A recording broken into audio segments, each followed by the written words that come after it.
So when I use the term buffalo, I'm going to go ahead and pull up. Uh, Buffalo for us is our G play, our belly play to the strong side. So when we just use the term buffalo, that means we're running G. So we're going gap down backer with the tight end, gap down backer with the tackle, and we're gonna pull and G block the defensive end, first man outside the end, with the guard, and we're gonna scoop up on the backside. I'm gonna go to a play we call push. So push is lead, but it's against an odd front. And push, what that code is, it tells this Z, okay, we're blocking an odd front. We'd really love for this offensive tackle to base this guy and get him by himself. And that would allow it to look like that front side ISO in which we're getting that Z on that backer just in case this guard can't get that backer. Okay, because this draws up pretty and everything, and actually it should be more like here. But if this guy's a good player and he's seeing flow and everything, there's a good chance that guard might not get a good piece of it. So what we'd love to do is get this Z through that gap and into here. And I'm going to show you some clips of that later.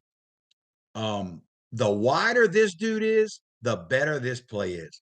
We in our game for basically the end of the year, one of the bigger games of the year. We ran this play. I think it was 17 or 18 times in one game. This guy he wasn't a real good player, and he was a little wider than this, and we just blocked out, based, and ducked under. Now, if this four-tech, if he's got any cloth, if he's got anything showing here, we will do anything from block him to chip him to that backer. And we work that. You got to work that, if you're going to block it this way. He's got to be able to see. We send our Z's with the offensive line quite often. Because they've got to be an integral part of blocking, as as a wing guy. And again, going back to these odd fronts, you can dick them on the backside, you can fold it on the backside. There's all kind of different ways of doing that. Now, this is the school that I'm currently at. Now, I'll tell you right now, we didn't have, this is a 4A school, whereas the previous school was a 2A school. We've had to get a lot more creative with these guys because we don't have the dudes on this team that I had on that other team. Now we're in an overset right here. So this is X over. And this is what we call Buffalo push. This is the game that I told you we ran this play like 17 times. Now, one of the reasons why we were so good at this play is that this guy right here, he was the best player on our football team.